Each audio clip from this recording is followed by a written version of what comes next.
il est puissant. Hein. La tire, il a pas bougé. Il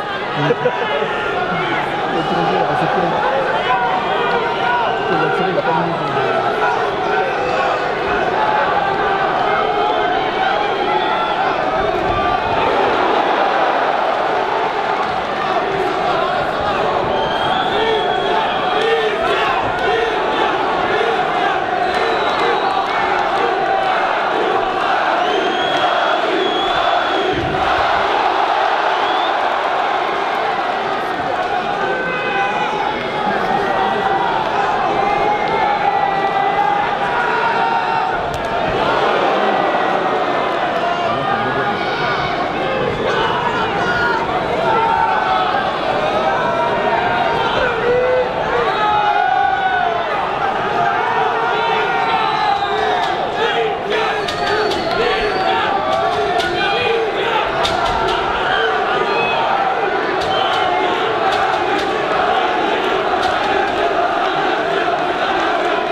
Mais en conférence de presse, avant-hier, je crois, ou hier, on m'a dit qu'il allait pas chercher le finish. Il allait gérer, ouais. Ah ouais, c'est clair. Il est gérer round par round. Ouais. De toute façon, je sais pas s'il a la puissance pour le finir. Hein. Ouais, l'autre est puissant.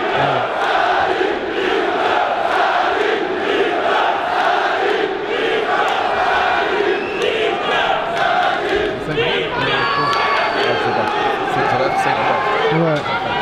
C'est pour ça le premier round qui se fait. Ouais, c'est ça. Combat pour la ceinture.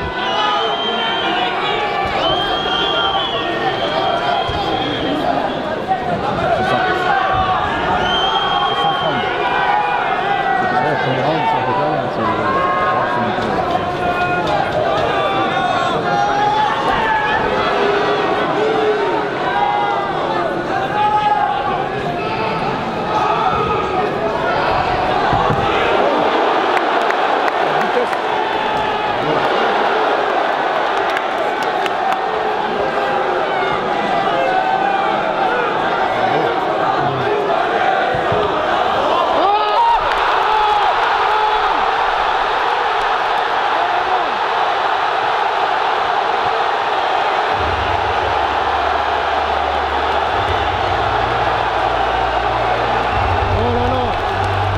T'en penses quoi?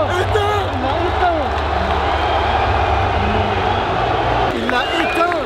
C'est un truc de ouf. Incroyable, incroyable, incroyable, incroyable ce combat. Vraiment.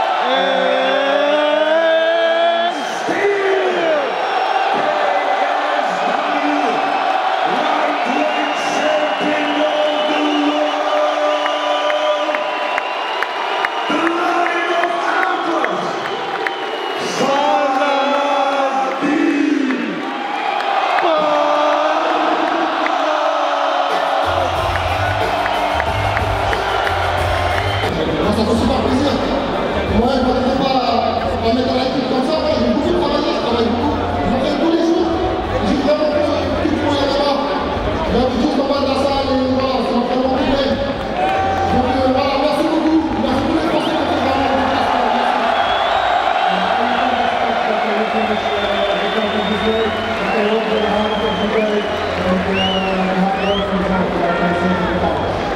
As you said, it was outstanding finish, it was great plan, but from the very beginning you've been looking for this finish. Ça se voit que tu as cherché ce finish depuis le combat. Je cherche jamais le finish. Le finish il vient vraiment tout seul.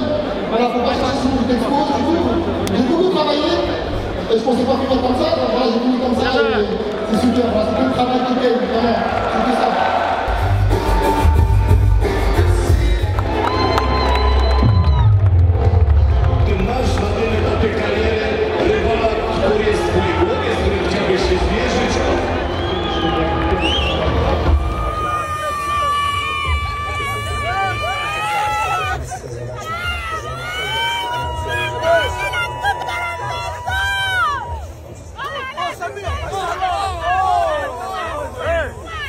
Meu pai!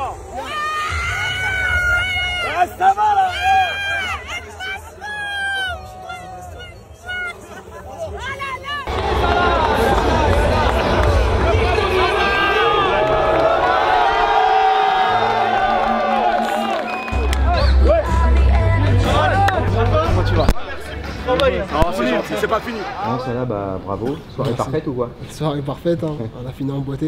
Ouais. Voilà, donc Alors, super. Tu as dit tout à l'heure que tu cherchais pas le finish et tout, il est venu vraiment naturellement. Ce kick-là, c'est quelque chose que t'avais bossé? Je l'ai beaucoup mis à l'entraînement. Après, comme je l'ai dit, je cherche pas le KO moi, dans mes combats. Le KO, il vient vraiment tout seul. Donc là, c'est le travail qui paye. Le KO, il est venu. Je l'ai beaucoup mis à l'entraînement. Et c'est automatique, hein, il ressort au combat. Donc voilà. Et alors maintenant, tu as un peu toutes les options, surtout avec ce finish là. Ouais, j'ai plein d'options. On verra après, je laisse plus mon manager décider Mais toi, de ça. ton choix de cœur, ça serait quoi? Est-ce que tu as un choix de cœur déjà? Un choix de cœur? Ouais. Non, moi j'ai pas de choix de cœur. J'ai pas de choix de cœur. Moi je suis là pour donner une prestation, des gladiateurs. On m'appelle, je combats. Voilà, moi je suis comme ça.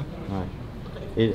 Et donc ça sera une question purement contractuelle, enfin purement financière pour ton choix là-dessus. Exact. Ouais. D'accord. Et ok. Et maintenant, Qu'est-ce que tu as dit à ton adversaire après le combat? Bah, je lui ai dit qu'en quoi c'était rien et que c'était le sport. Et je lui ai dit merci parce qu'un combat ça se fait à deux. Donc voilà. Qu'est-ce que tu as ressenti quand tu es entré dans la salle et que tu as vu qu'il y avait autant de monde? Bah, j'ai un peu l'habitude, ça fait depuis 11 ans maintenant je pratique le MMA, à l'âge de 11 ans j'ai commencé le MMA. Donc pour moi c'était une habitude, j'étais vraiment focus sur le combat. Donc je me suis mis dans ma bulle à fond, je faisais abstraction de tout ça et j'ai resté vraiment concentré au combat. Au premier coup, comment tu l'as senti? Qu'est-ce qui s'est passé dans ta tête? Comment j'ai senti? Bah, c'était un peu normal, comme à l'entraînement. C'est-à-dire je débite un petit peu, il y a un peu de déplacement, dès que j'ai vu l'ouverture, c'est là où j'ai mis mon high kick et le KO il est venu. Lors de la conférence de presse d'avant-combat, Arnaud Templier nous a avoué du coup qu'il y avait le PFL qui était une option, l'UFC qui était une option et le KSW qui était une option. Mais tu pourras aussi éventuellement combattre en boxe anglaise. Tu as avoué vouloir faire un combat avant de continuer le MMA, j'imagine. Mais est-ce que du coup tu comptes faire ta carrière dans la boxe anglaise et après partir en MMA, ou vraiment c'est un one shot et après tu vas continuer? Non, moi ma carrière elle est faite en MMA. Ouais. Après si je peux faire un combat en boxe anglaise, je le fais. Parce que j'aime ça, j'adore ça, c'est une passion. C'est ma deuxième passion après le MMA. Donc voilà, c'est un kiff pour moi de combattre en anglaise. Si j'ai l'opportunité de combattre en anglaise, je combats, vu que je suis libre. Donc voilà. Et du coup entre le PFL, le KSW ou l'UFC, c'est vraiment celui qui paye le plus où tu vas aller dire? C'est ça. Ok. Et tu parles d'options financières, est-ce qu'aujourd'hui, avec ce cas au premier round à Paris, est-ce que le prix de Saladin Parnasse s'est bien augmenté? Je sais pas du tout, franchement. Non, comme je t'ai dit, moi je reste vraiment focus sur le combat. Après, je laisse plus manager et coach gérer ça. Voilà, faut pas que le combattant soit manager en même temps, sinon on s'embrouille. Est-ce que voilà, vraiment rester focus, le travail, et puis c'est tout. Excuse-moi de t'avoir coupé, mais est-ce que tu penses qu'il faut obligatoirement passer pour l'UFC pour marquer l'histoire du MMA, ou tu as déjà marqué l'histoire toi, à ton avis? Non, je pense que l'histoire du MMA se marque différemment, ça dépend de la personnalité, comme Conor McGregor il a marqué le MMA. Après il est passé par l'UFC. Il a dépassé l'UFC même. Il y a eu Fedor qui n'était pas au Pride, l'UFC. Ouais. Il y a eu plein de combattants. Tu as senti que... Est-ce que ça fait une différence là, toute la salle derrière toi? Parce que ça faisait longtemps que tu n'avais pas combattu devant ton public comme ça. Ouais, ça t'a fait quelque chose? Ouais, ça m'a fait plaisir, Ça permet de vous me voir aussi en même temps, donc non, c'est super. Merci. Et pour moi, c'est un kiff de finir comme ça en beauté, un high kick. Moi-même, je m'attendais pas, donc non, c'est lourd. Bravo en tout cas. Merci beaucoup. Bravo Salah. Merci. Ça finit la soirée en beauté.